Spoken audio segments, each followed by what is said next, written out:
You are listening to the Wool Academy podcast. This is episode number 74. Hello and welcome. My name is Elisabeth van Delden, and once a week we talk to an industry expert from the wool industry supply chain from farm to fashion and beyond, delivering strategies and insights to be successful in wool and showcasing those beautiful stories wool has to tell.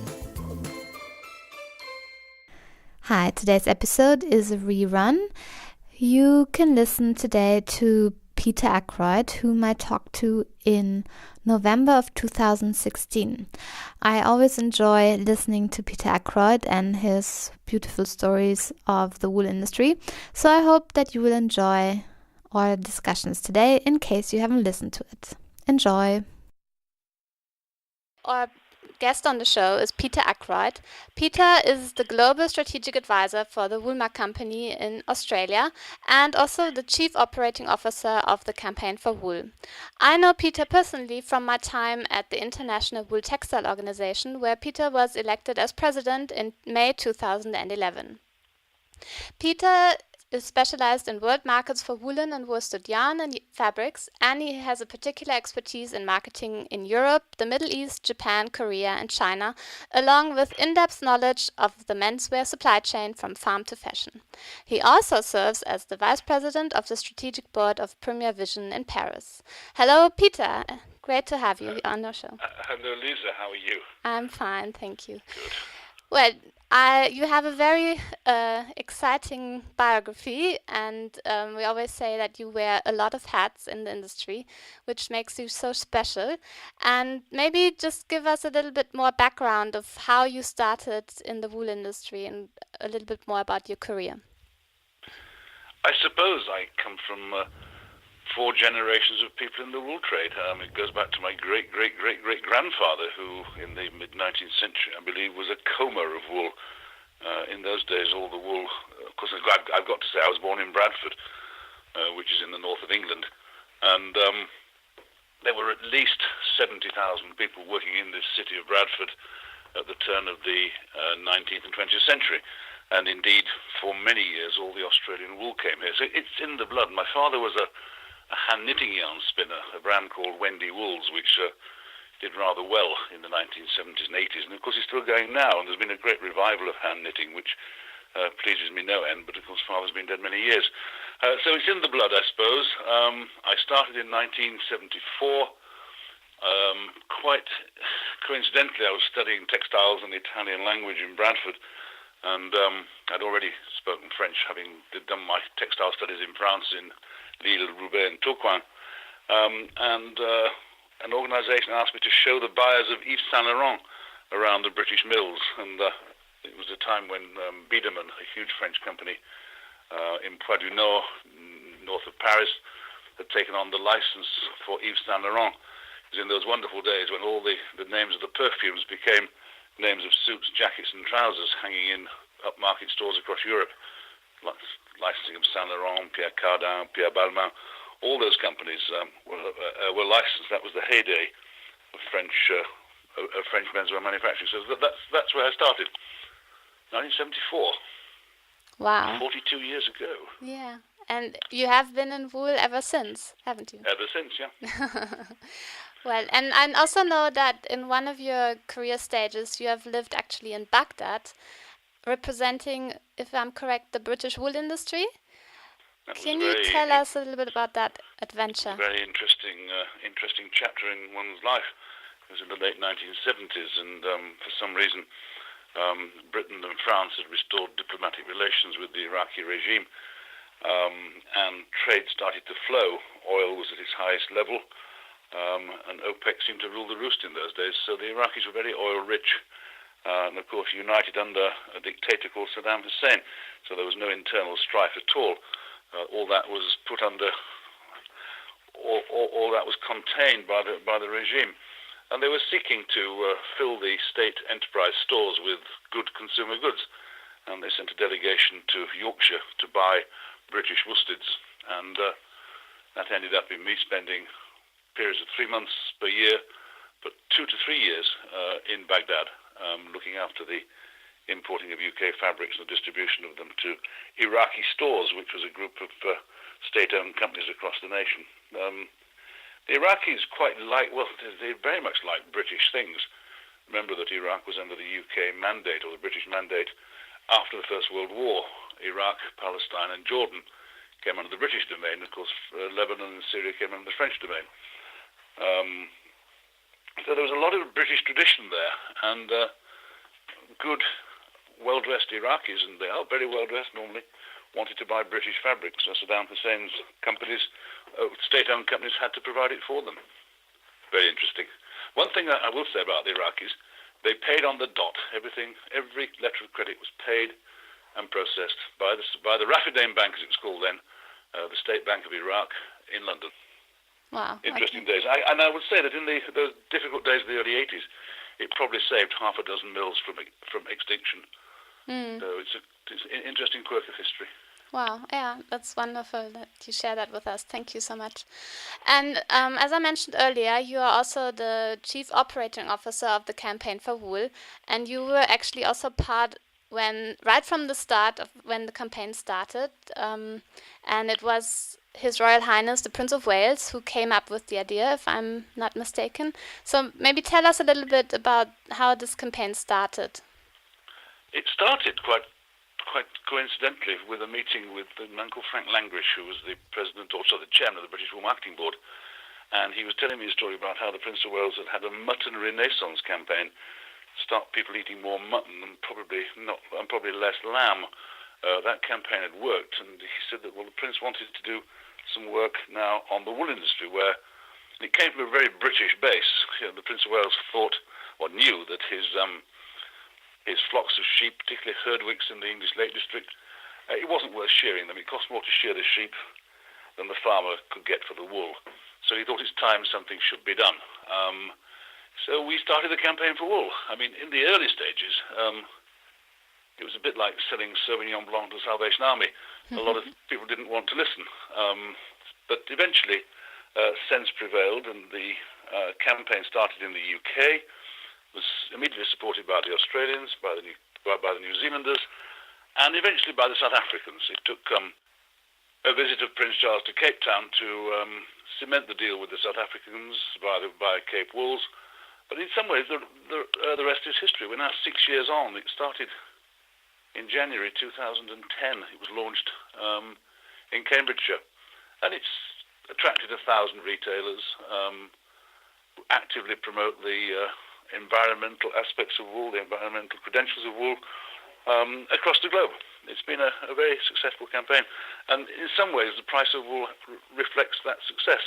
Although I will add that times of recession, I think people tend to buy more carefully, more cleverly, and they tend to make decisions about investment rather than throwaway, and this is good because we see wool as the antidote to fast fashion, and we obviously for many years have been promoting the fact that if you buy wool, it is an investment with a return on capital.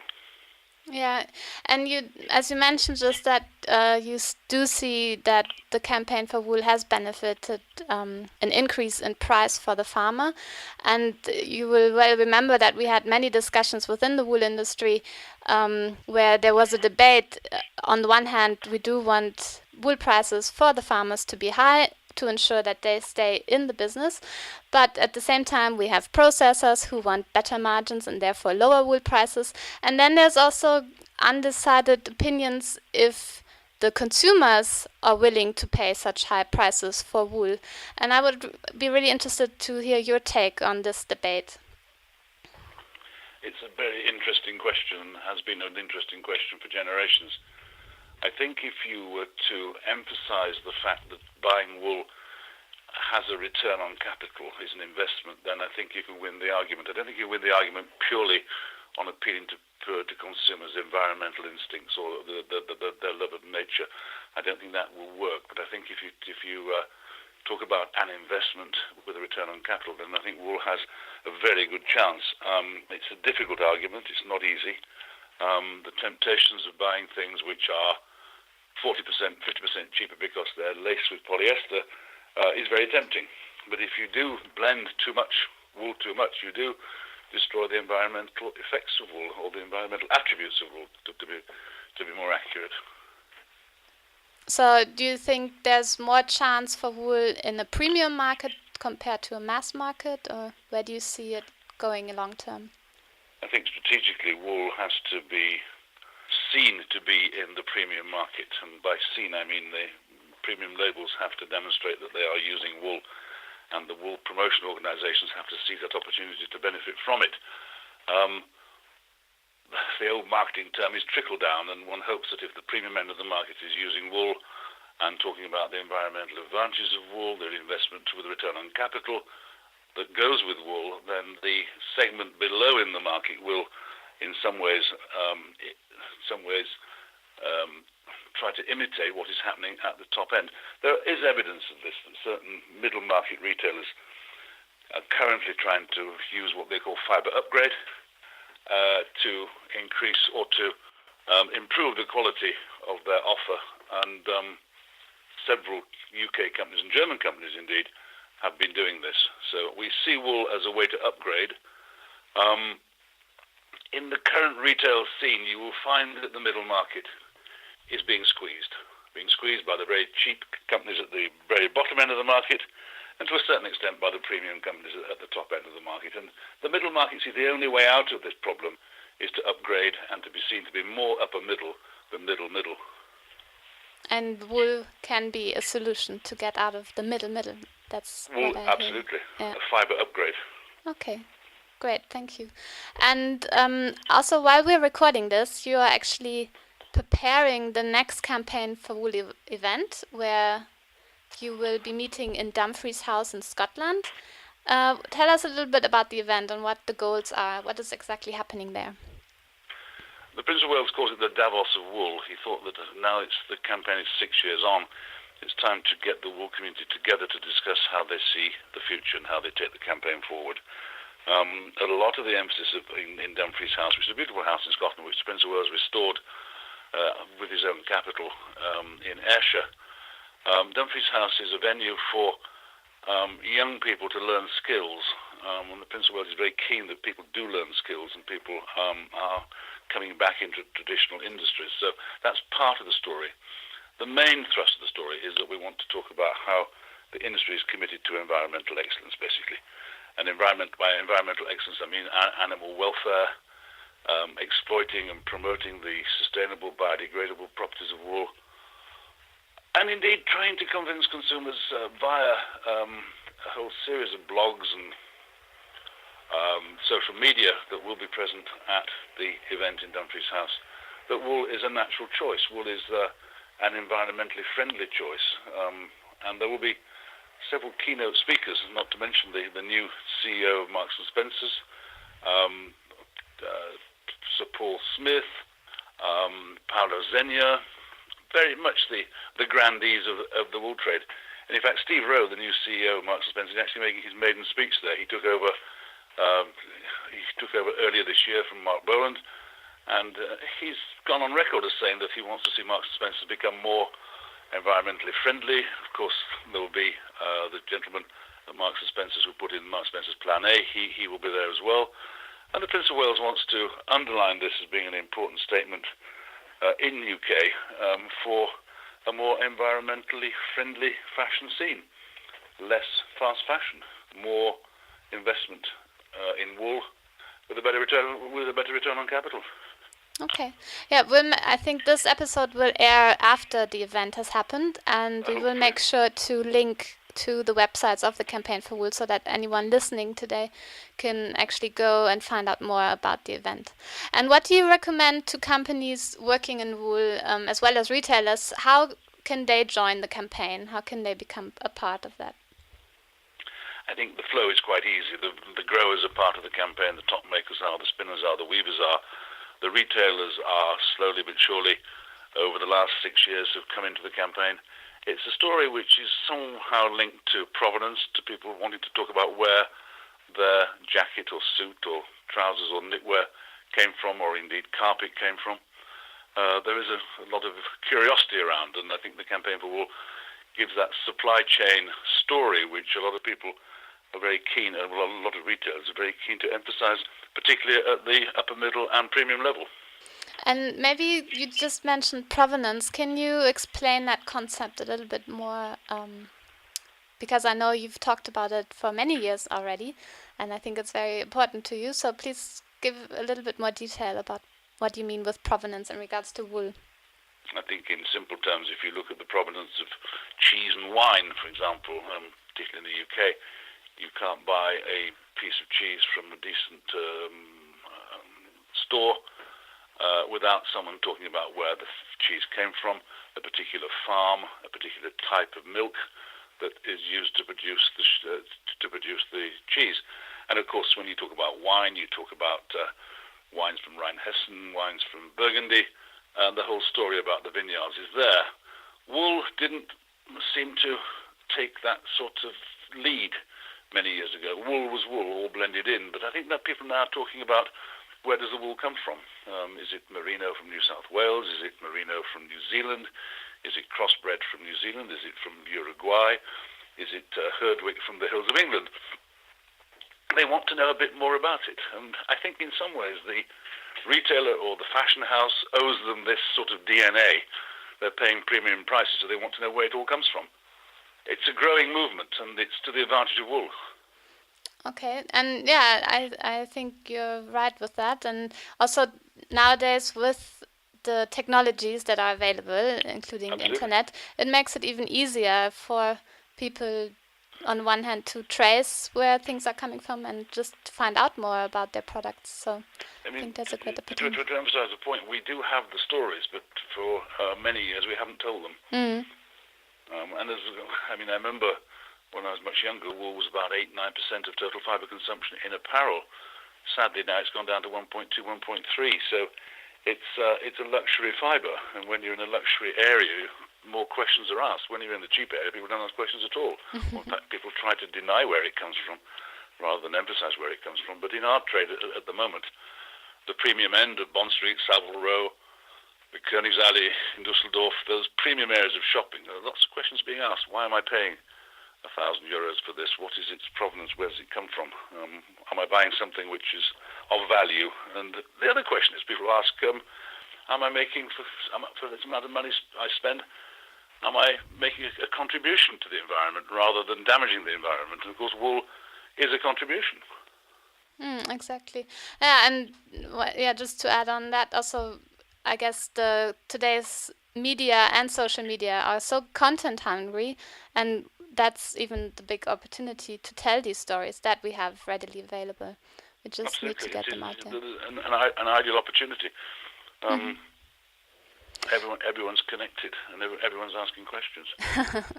Yes. Another topic that I wanted to touch upon with you is that you also had the honor of being a judge at the Woolmark Prize, where young designers develop collections with merino wool and compete on regional and international level to win the Woolmark Prize. And one of the first designers to win this prize were actually Karl Lagerfeld and Yves Saint Laurent. Where do you see the benefit of such design competitions for the wool industry? I think it's immensely important that the Woolmark Prize seeks to showcase and to spotlight, put the spotlight on emerging talent. I think there's lots of talent coming out of the colleges and universities throughout the world, particularly here where I am now in the UK, that needs that extra push, that extra help to put them into the international spotlight. The Woolmark Prize does just that, and if I can quote a couple of journalists that were at the International Woolmark Prize Men's in Florence in January, they said that the talent that had been highlighted at that event, not just the winners, but all the participants, it was immensely helpful to them and to the message of wool, that these young emerging talents were brought to the forefront of the fashion scene. And to do that during Pitti Immagine Uomo, for example, is a massively wonderful opportunity for young talent to be showcased. And we do it during fashion weeks deliberately. The next menswear one will be in London, during London Collections Men. The women's wear one will be in Paris. So it is showcasing wool in young talent at a time when the world focus is on fashion. And when you talk to these young designers, what is it that fascinates them with wool once they get to know it and work with it? I think if you talk about the natural, sustainable, biodegradable message that the fibre that they're using is actually making a contribution to the environment, then that gives a certain added value to their collections. And if you tell them that when the long life of their collections or garments in their collection, when it comes to an end, the end of life story is environmentally friendly. It's very interesting to tell. Well, I enjoyed telling two of the designers actually in Florence that wool, when it's buried in the ground, doesn't linger in landfill at all like polyester, like cotton. It actually biodegrades, and that biodegradability actually enriches the soil. And they were fascinated. And I think it's a true story. I think you had an event around that with His Royal Highness Prince of Wales in his garden. We did a couple of years ago in Prince Charles's garden in Clarence House in London. We buried a wool sweater and we buried an acrylic sweater. Well, after 6 months, the wool sweater had almost biodegraded. The polyester sweater was perfectly intact and just needed shaking off and putting back on the racks in the cheap store from where it came. Yeah, I love that story, and I think it was a great demonstration to have. And also coming back to the designers, I know that you're also often at trade fairs and you travel all around the world to attend different trade fairs. And what recommendation would you give to brands and designers who want to start working with wool? Which are the fairs that they should be looking out for? There are 3 principal fairs in the fashion business. I think the one fair that invests most in fashion information is Premier Vision in Paris, which is every September and every February. There are over 750 exhibitors there, which I think about 200 odd will be featuring wool collections both in winter and in spring, summer. So I would start there, and I'd look to Milano Unica in Milan, where there is a large Italian and foreign or many European offer of wool. The other area to look for wool is, I think, quite honestly, to look at the trend sections of Premier Vision and see what the designers who run the Premier Vision fashion forecasting system have highlighted for the season. Have a look at that, and then I'd be very tempted to come to the Woolmark stand and look at the Wool Lab. The Woolmark company have invested heavily in the Wool Lab. It's a trend forecasting document in which there are 6 or 7 areas that highlight fabrics for the season. It's a work that is sourced from weavers who are part of Woolmark's licensing scheme, and they, particularly for winter, they weave specialities which will feature wool sometimes in very unknown areas. One of the unknown areas which is emerging as being very important is active sportswear. To wear wool when climbing a mountain, or we're running, or we're rowing, or we're playing tennis is really quite advantageous. It's odor resistant. It's thermal management friendly. When it's cool, you're cool. You're warm. When it's warm, you're cool. So those areas are very important. It's an area which we are developing very much at the Woolmark Company at the moment. Yeah, and I agree. The Wool Lab is really a wonderful tool for everyone to get inspired and to really learn more about the different properties of that wool fabric, depending on how it is woven or knitted, can have for the clothing that one wants to establish. So yeah, I will also link to that when we get this episode out. And I know that also we've started in the beginning talking of Baghdad, and which is a hotter climate country, and I know that today you're also promoting wool to be worn in hot climate countries such as, for example, Dubai. Can you tell us a little bit about that campaign?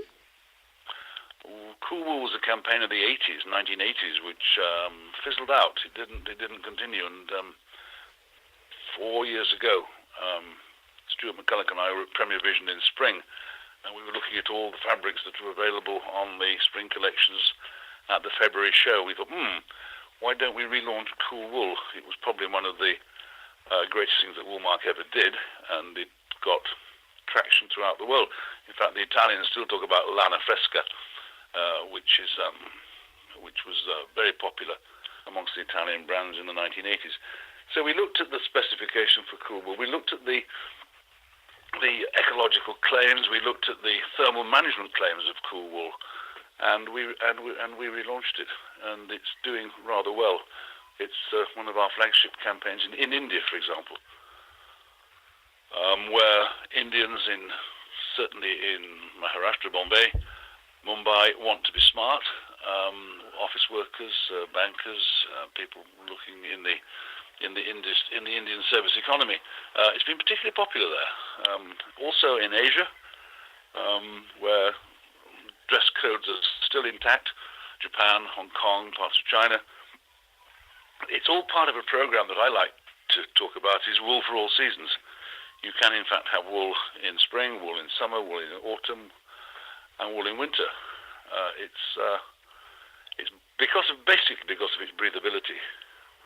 I like to illustrate this with a couple of photographs of paintings that I've discovered in galleries around the world. One is in New South Wales by a guy called Tom Roberts, who painted a picture called A Breakaway, and it's merino sheep escaping in searing heat of around 40-odd degrees in the Australian outback.